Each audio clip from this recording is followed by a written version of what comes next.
ভাটায় আটকে যাওয়া বাঘ বিধবাদের জীবন আর জোয়ারে তলিয়ে যাওয়া তাদের স্বপ্নের মাঝেও দাঁতে দাঁত চেপে এক অদম্য লড়াইয়ের কাহিনী বলে পরিচালক রাজদীপ ঘোষের বনবেবী। অসম বয়সে প্রেম, বিধবাদের যন্ত্রণা, রাজনৈতিক লড়াই, সাম্প্রদায়িক হানাহানির যাবতীয় উপকরণে ঠাসা চিত্রনাট্য। সুন্দরবনের এক অন্য গল্প বলে এই ছবি। বাঘ বিধবাদের কোনো জাত ধর্ম হয় না, কোনো ঘর সংসার হয় না, তারা সমাজ পরিত্যক্তা। সেই করুণ কাহিনীর প্রেক্ষাপটেই চিত্রনাট্য বেশ টানটান। যদিও কিছু দৃশ্য যদি বাদ দেওয়া যেত তাহলে সিনেমাটিক ভাষাটা আরও মজবুত হতো বলে আমার মনে হয়। দক্ষিণা রায়পালার বেশ কিছু অংশ গল্পের সাথে সুসম্পর্ক রেখে যেভাবে দেখিয়েছেন পরিচালক রাজদীপ ঘোষ, তা নিঃসন্দেহে প্রশংসার দাবিদার।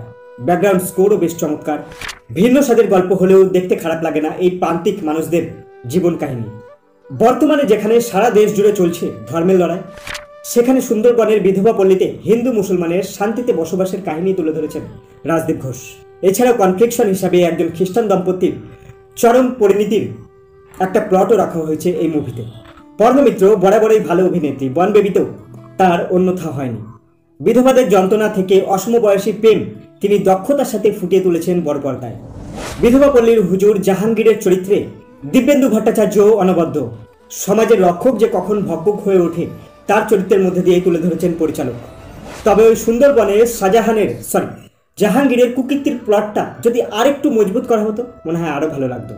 রূপাঞ্জনা মিত্র ও মিসকা হালিমদের অভিনয় যথোপযুক্ত। দক্ষ অভিনেতাদের ভিড়ে ঢাকি চরিত্রে নজর কেড়েছেন আর্য দাশগুপ্ত। একটি ছোট্ট কেমিয়েতে বড় সারপ্রাইজ ছিল পরিচালক রাজদীপ ঘোষের অভিনয়। কোথাও কারোর চরিত্র এক ফোঁটাও বাড়তি বলে মনে হয়নি এখানে।